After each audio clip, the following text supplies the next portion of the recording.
Lubhang nasugatan ng isang negosyante at kasama nito sa pamamaril alas 6 ng gabi kahapon. Ayon sa balita, binabaybay ng sasakyan ng naturang negosyante ang daan, pauwi ng gitgitin nito ng dalawang motorsiklo at pinagbabaril. Ayon sa nakalap na balita, nasa kritikal na kalagayan ng dalawa dahil sa natamong sugat sa bala ng baril at sugat mula sa pagkakabangga.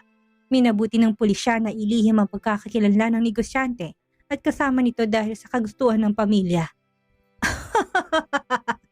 Kumalakak si Kenneth habang pinapanood ang balita. Hindi man ipakita at ilihim man ang pagkakakilanlan ng mga taong involved sa aksidenteng yon, ay kilala niyang mga ito. Bakit hindi? Siya ang mastermind at tauhan niya ang taong bumaril at gumitgit sa mga ito. Very good. Yan ang gusto ko. May ipapakitang resulta. Puri niya sa mga tauhang naroon. Pare-parehong mga nakangisi at nagyayabangan dahil nagawa ng maayos ang inuutos ng kanilang boss. Naupong muli si Kenneth sa upuan niya, biglang sumeryoso. Now, find my wife and son. Saang sulok man ng mundo kayong makarating. Find them! Mabalasik na muling mga matatono ng kanyang boses. Mabilis na nagpalit ang ugali niya. Nagsialisa ng mga tauhan niya sa kanyang harapan. Ilang araw na silang naghahanap pero wala pa rin silang napapala. Nawawala na siya ng pasensya. Napapikit siya habang nakatingalat ang likod ay sinandal sa inuupuan. Sa balintataw niya ay nakikita niyang muli si Rosenda. Ang aking Rosenda, usal niya. Nagkamali ba siyang lumabas sa islang yon? Nagkamali ba siyang sinubukang lumaya sa islang tila naging kulungan niya? Hindi lang si Rosenda ang nakulong, maging siya. Nagkamali ba siyang pumasok sa mundo ng mga negosyante? Nagkamali ba siyang angkinin ng upuan na inuupuan ng ama niya noon dahil sa pagiging ambisyoso at kasakiman? Natawa siya. Ama? Hindi niya pala tunay na amang lalaking yun. Ang lalaking pilit na pinakilala at siniksik ng kanyang ina sa kanyang isipan. Siya ang ama mo, Kenneth. Siya lang at wala nang iba. Naalala pa niya noong ipinakita ng ina niyang isang litrato. Isang lalaking nakasuot at tila, haring nakaupo sa isang trono. Isa yung magazine at featured ang isang negosyante. Binasa niyang pangalan na nasa larawan. Luis Padilla. Sumilay ang nakakakilabot ng ngiti sa mga labi niya. Luis Padilla. Kailan kaya niya ito makikilala? Ngunit hindi mo pa siya dapat makilala, Kenneth. Hindi pa oras, anak. Yun ang mga katagang labis noon na sumasaksak sa puso ng batang si Kenneth. Bakit hindi? Bakit kailangan siyang itago? Oo, itinago siya ng kanyang ina sa liblib na lugar. Kapag panahon na, pwede mong ibukang iyong pakpak at mamamayagpag kang tila agila. Ipinapangako yan ng mama, Kenneth.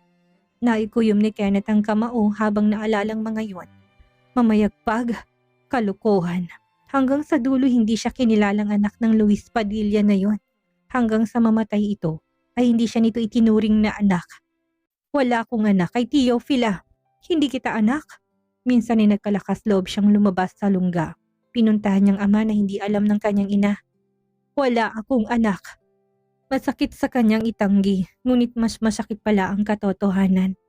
Na malamang lahat ng siniksik ng kanyang ina sa kanyang isipan ay pawang mga kasinungalingan. Hindi ka kasi nakikinig. Sinabi ko na sa tamang panahon. You ruined my plan for you. Ngayon magdusa ka. Yun ang mga kataga ng kanyang ina nang malaman itong ginawa niya. Imbis na paliwanagan siya, ay galitang hinarap nito. Wala akong anak na inutil at bobo, gaya mo. Doon ka na muna sa Isla Soledad. May ipapagawa ko sa'yo. Tiyakin mo magagawa mo. Dahil nakasalalay ditong kinabukasan mo. Aniya. Sa isla na naman, nakaalis na siya doon pero pilit siyang ibinabalik ng kanyang ina. Hindi siya nakapag-aral. Lahat ng kaalaman niya ay dahil sa mga karanasan ng malupit na buhay sa kanya. Itinago siyang parang isang kriminal ng kanyang ina. Mas maigi pa noong nasa ampunan siya dahil masaya siya. Masaya siyang kasamang ilang mga kaibigan at si Sister Fatima. Ngunit mukhang yun ang pinakamagandang utos na tanggap niya sa kanyang ina. Nakilala niya si Rosenda, ang babaeng bumihag ng kanyang puso nang minsan ay magkaroon to ng medical mission doon. Matalino si Rosenda, maganda at napaka-inosente. Nagsimula siyang magbago dahil dito. Tanging pagkakaibigan lamang ang kaya kong ibigay sa iyo, Kenneth. May lalaki akong mahal. Aniya nito. Hindi niya yun matanggap pero nagkunwari pa rin siyang okay lang. Sige, kahit na isang kaibigan lang. Gusto kong manatili sa tabi mo, Rosenda. Marami na siyang babaeng nakasalumuha. Marami ng mga babaeng dumaan sa buhay niya na hindi siya kailanman tinanggihan.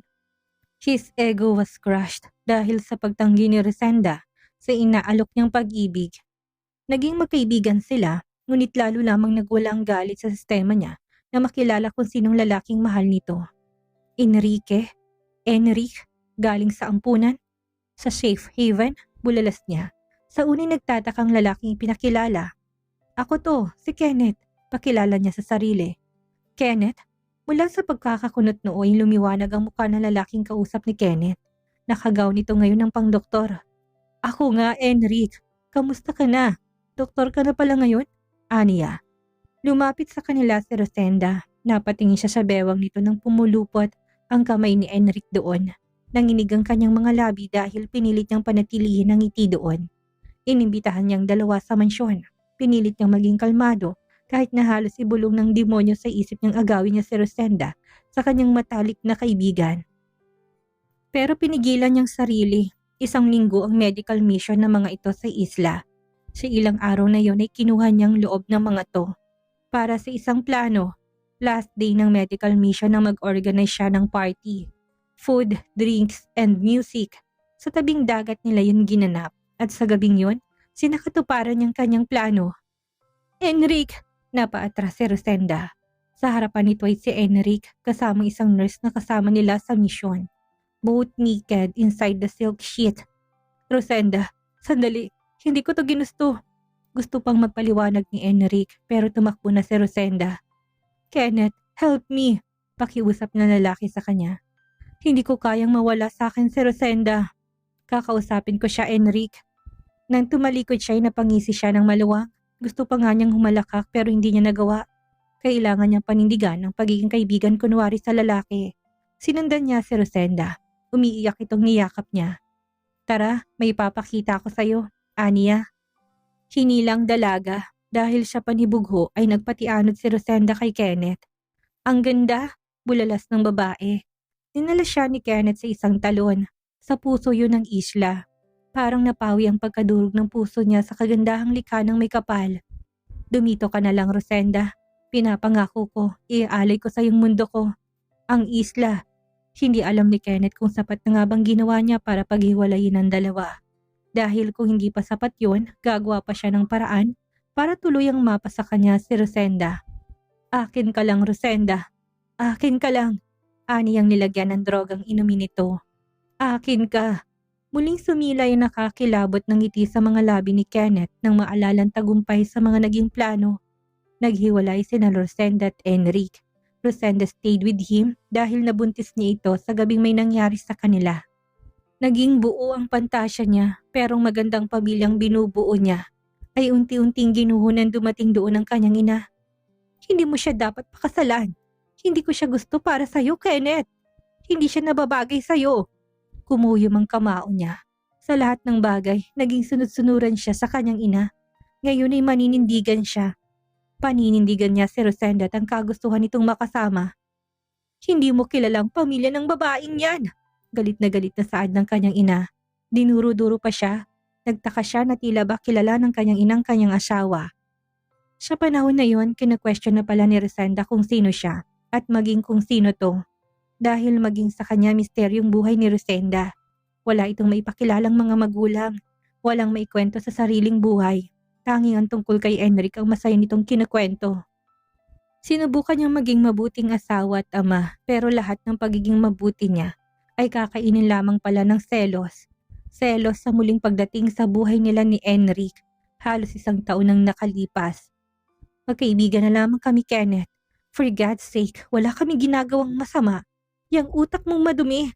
Walang ibang laman kundi ang pagdudahan ako. Sa unang pagkakataon ay nasampal niya si Rosenda. Hawak nitong pisnging namumula. May luha sa mga mata nito nang tumingin sa kanya ng masama. Nasaan ang pangako mong ibibigay mo sa akin ang mundo mo, Kenneth? Mukhang nagkabaliktad tayo. Mundo ko ang pilit mong kinukuha sa akin. Sa unang pagkakataon ay nag-alsabalutan si Rosenda. pero hindi niya pinayagan itong makaalis. You will stay here with me. Kung aalis ka, pagsisisihan mong lahat, Rosenda. Ang pinakamamahal mong si Enric, he will die in a gruesome way. Banta niyang kinatakot nito. Naging masunurin sa kanya si Rosenda. Yun ang akala niya. Dahil ilang taon na nakalipas, 4 na taon ng kanilang anak ay nadiskubre niya na lihim na nakikita si Enric at Rosenda. At kung anumang sikretong pinaplano ng mga to, ay haharangan niya. You will not leave, Rosenda. No. Sa gabing maulan na yun, nangyari ang aksidente. Hindi naman niya kagustuhan na nangyari sa kanyang asawa. Kinain lamang siya ng selos at panibugho. Dahil alam niya sa gabing yun, magkikita ang dalawa. Sa gabing yun, sasama si Rosenda para sa lalaking yun. At sa aksidenteng yun, naroon kaagad si Enric. Kinuwelyuhan siya nito. Kenneth, anong ginawa mo? Kinabig niyang kamay ng lalaki. We need to take her to the hospital. Ngumisi siya. Ngising parang sa demonyo. Para ano? Para may pagkakataon kang makuha siyang muli sa akin, Enric? Hindi. Gago ka ba? Hindi ganyan na babae si Rosenda. Kung inaakala mo na may namamagitan sa amin, nagkakamali ka, Kenneth. Hindi mababang urian ng babae si Rosenda. Napahalakak siya. At paano mo ipapaliwanag ang lihim niyong pagkikita? Ang kagustuhan niya na umalis? Because of this. May nilabas si Enric sa kanyang jacket. Nalalaki ang mga mata niya nang sumambulat yung sa kanyang paningin. Ipinapahanap niya sa akin ang pinagmulan niya. I found her sister. She was sick. At gaya niya nakakulong sa isang pagmamahal. Umiling siya. Naroon pa rin sa mukha niya hindi niya pinapaniwalaan ng lalaki. She wants to meet her. Pero alam niyang hindi mo siya hayaang makaalis, Kenneth. Dahil gusto mo siyang ikulong sa buhay mo. Napaatras siya mula sa lalaki. Nanginginig na pinulot niyang mga litrato. May babaeng naroon, lalaki ang kanyang mga mata. Kamukha ni Rosenda ang babaeng nasa litrato. Kenneth! Umalingaw-ngaw ang sigaw ni Enric. Mabilis itong dinaluhan si Rosenda na biglang nag-agaw buhay. Nalamukos niyang litratong hawak habang pinapanood kung paano iligtas ni Enric ang babaeng pareho nilang minahal. We need to take her right now. Hanggat hindi pa huli ang lahat, Kenneth. Hindi niya alam kung ano magiging desisyon. Naroon pa rin ang takot niya na baka mawala si Rosenda sa kanya kapag pinayagan niyang dalahin ito ni Enric. Kung ikinakatakot mong iwan ka niya, mas lalong mawawala siya sa'yo kapag hinayaan mo lamang siyang nandito, Kenneth. Mawawala siya ng tuluyan sa'yo. Gumaralgal ang boses ni Enric. Baka sa mukha nitong takot at pag-aalala. She will die because of you. At hindi ka lang kakainin ng konsensya mo, Kenneth. Unti-unti kang papatayin nito. Mula sa salita ni Enric ay nagising siya. No, hindi niya hayaang mawala si Rosenda sa kanya. Kahit si kamatayan ay kakalabanin niya kapag ginusto nitong kunin ng kanyang asawa. Sa ospital nakabantay siya kay Rosenda. Nasa koma ito dahil sa pagkahulog sa hagdan at pagkabagok ng ulo. You can't leave me, Rosenda. Gagawin kong lahat para hindi ka mawala sa akin. Mabubuhay ka. Sisiguraduhin kong babalik ka sa piling ko at mananatili sa tabi ko. Habang buhay tayong magsasama. At sa muling pagising nito, purong kasinungalingan ang tinanim niya sa hindi nakakaalalang isipan nito. Nangilid ang luha sa mga mata ni Kenneth. Nagulat na lang siya nang dumaloy yun. Napapahid siya sa mainit na likidong dumadaloy sa kanyang pisngi. Shit, bakit siya umiiyak? Kahinaan ang pag-iyak kaya hindi niya gagawin yun. Hindi dapat siya lumuluha. Pinahid niya ng pinahid ang luha sa mga mata niya. Ngunit mas lalong umalpas yun. Buti na lang at wala na siyang kasama doon. Ang ibang tauhan niya ay nasa labas ang silid na kinaroroonan niya. Naalala niyang muli si Rosenda at ang sinabi ni Enric.